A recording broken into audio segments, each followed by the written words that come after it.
inyong profession? Sino po kayo? Sir, isa po akong Vice President ng isang malaking jewelry company sa US.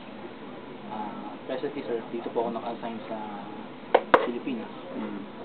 Yung training ko po sa paranormal investigation is from the US side po. So, dinala ko po yung training ko dito.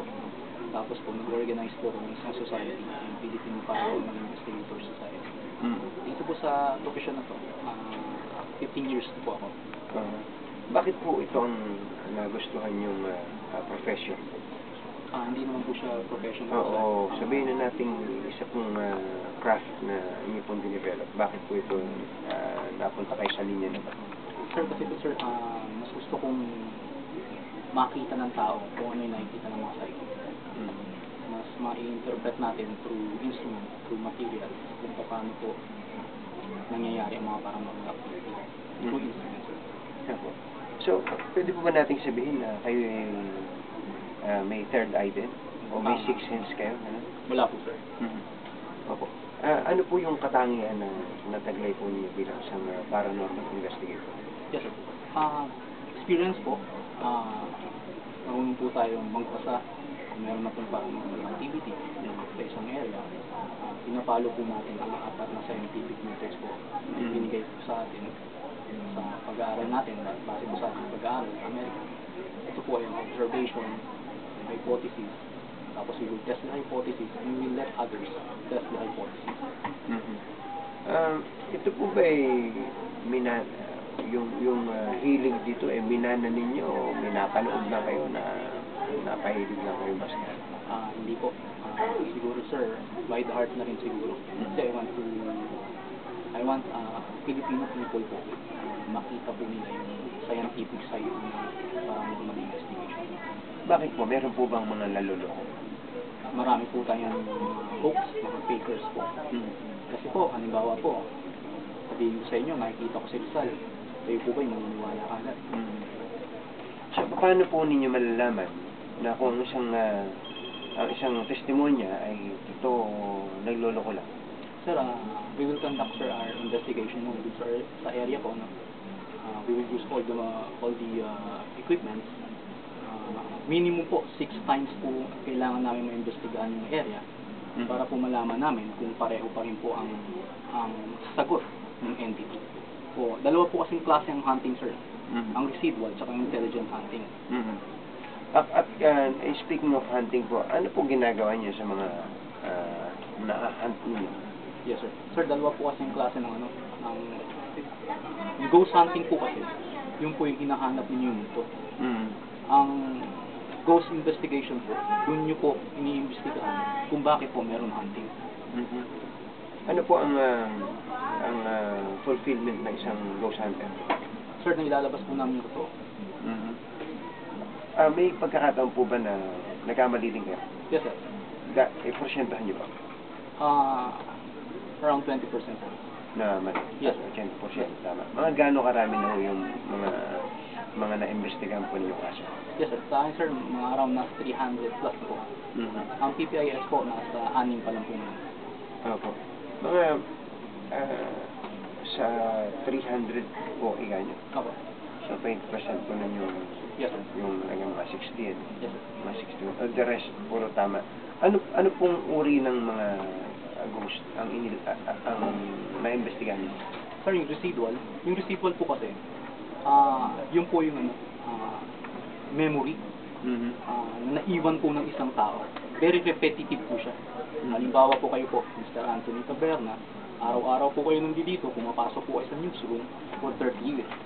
Ngayon po, nawala na po kayo, ganun po pa rin makikita ng mga kasama ninyo. Yung pagpasok ninyo, pagbukas ninyo ng kubeta, pagligo ninyo, yung pong residual hunting. Para pong ma-explain ko, para pong pag pinatay natin yung monitor, nakikita nyo po itong mukha ng magandang binibini. Pag pinatay ko po yan, makikita nyo pa rin siya unti-unti na mawala. Yung pong residual hunting. Ngayon po sa intelligent hunting naman po, ayun na po yung mga ghosts na sumasagot sa atin. Meron po tayong method doon para marinig natin yung kanyang boses Although hindi po kayang marinig ng ating tenga, meron po tayong instrumento. Meron po tayong instrumento, ang ginagamit po natin is yung customized digital voice recorder. Naka-equalize po siya. Omnidirectional range po siya. 360 degrees po siya pag nagre-record. So, na-identify po natin yung kanyang location base po dun sa pagbigay niya ng sagot. Inibigyan po natin siya ng aggressive question na alam po natin kaya nang sagutin. Ito po bang mga ghost na to destructive o mapaminsala sa tao? Hindi naman po. Base po sa experience ko, hindi naman po. Kasi po, bigyan lang po natin sila ng respeto sapagkat naging tao naman din po. So ano pong state nila ngayon? Anong estado nitong mga ghost na to? Siguro po, andito lang po sila sa atin. Kung nasaan po ang mahal nila sa buhay, andun na po sila. Sige po. Ang sabi po ng isang professional na photographer, punta ko po itong picture na itong bata. Ito na po yung authentic. Walang binago. As is, kung ano po yung nakikita natin. Kayo po, ano nakikita niyo? Sir, gagalawin ko po yung ating mouse. Maximize ko lang po. Sir, base po sa experience ko, for 15 years, ang tawag po dito, full apparition, 100% apparition po ito. Mababalidate po natin ito, kung hoax po, o tunay po. Kung makikita nyo po, minaximize ko po, nakikita nyo po yung shadow niya rito. Nakikita nyo po yung shadow niya po ulit dito. Tinatamaan po ng ilaw. Tinatamaan din po ng ilaw yung kanyang bangs po. Masasabi ko po ito, base po sa aking nakikita, hindi po siya totoo. Sapagkat ang isang uri ng isang multo, wala na po siyang shadow. Ganun po. Yes, sir. Kahit po yung anumang bagay na nasa, halimbawa yung buhok, kung magka-shadow man yan, hindi po ba natural naman yun? Halimbawa, may mga non-living things, may shadow. Hindi po ba yun ay maaari nating ituring na kapareho po ng mga non-living things? Ay, hindi po. Kasi po, base po sa pag-aaral sa paranormal forensic po, tawagin natin, ang ganito pong klaseng uri kasi, sir, pag 100% apparition na, hindi na po namin, iniisang tabi na po namin yung authenticity. Hindi na po siya para sa amin tunay.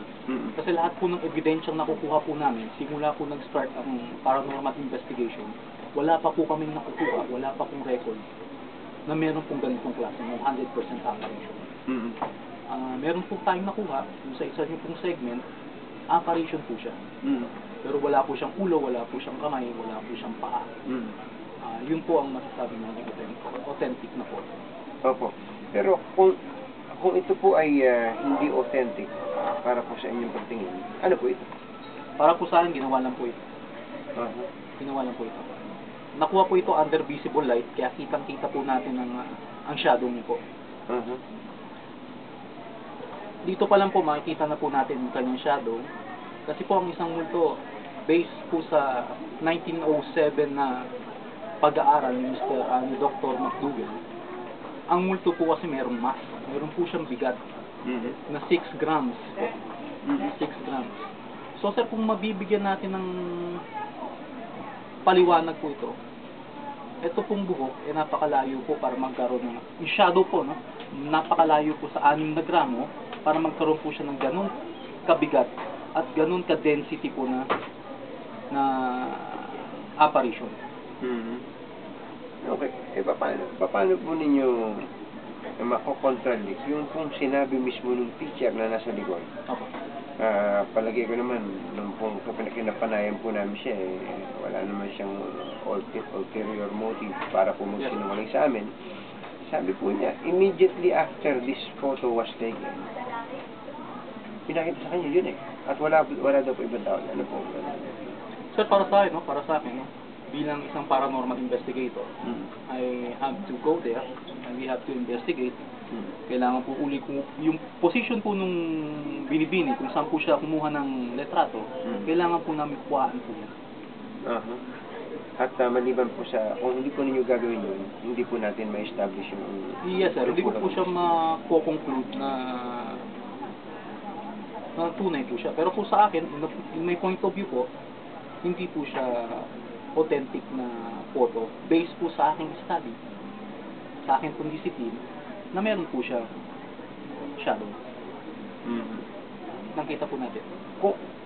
Kung yan po ay totoo, ano po sana ang itsura niya? Sir, siguro, para sa akin po, no, malamang to ulo lang, sir, o kaya natatagusan natin siya ng mata, makikita natin features sa likuran, may pader. Miss type siya, sir. Kasi meron tayong isang photo, sir, no? Isang US Coast Guard. Namatay siya, nung nagre-rescue siya noong 1923. Namatay siya under high seas. Kinabukasan nun, sir, may anniversary ng US Coast Guard. Dumating siya doon, nung nagkaroon ng letrato, nakakuha ng letrato, ganto, sir, pero ulo niya lang nakapikit. Pero kita yung uniforme ng isang Coast Guard na nasa likuran niya. Opo. Hindi po kaya kasama to sa 20% na mali kayo? Pwede, sir. Maaari po. Hindi ko po sinasabing tama po ako, pero base po sa aking nakita, masasabi kong 80% na hindi po siya totoo. Opo. Pero bukod po dun sa scientific na pagsusuri po ninyo kung ang isang larawan ay totoo o hindi, meron po ba kayong, parang sabihin natin, sa loob ninyo, parang may taglay na rin kayong katangian o kapangyarihan, na nakukutuban po ninyo kung isang bagay totoo o hindi? Sa kutob po? Sa kutob po? Hindi po. Wala pong ganun? Opo. Takot po ba kayo sa multo? Bawat investigasyon po po. Bago po kasi. Every investigation po kasi bago po. Hindi po natin alam kung sino po may engage natin. Ano po yung dahilan? Bakit po pinapasok pa rin kayo ng ganong pakiramdam? Kayo nga po yung ghost hunter. Bawat investigasyon po bago, sir. Hindi po natin alam kung sino po makakatapat natin. Bago po kasi po may pumunta sa isang lugar, meron po kami research manager. 2 weeks po yun bago i-commence po yung investigation. Malalaman na po namin through research kung ano po ang history ng parcel of land na yun, sir. Ano ba? So, yung ano na yan,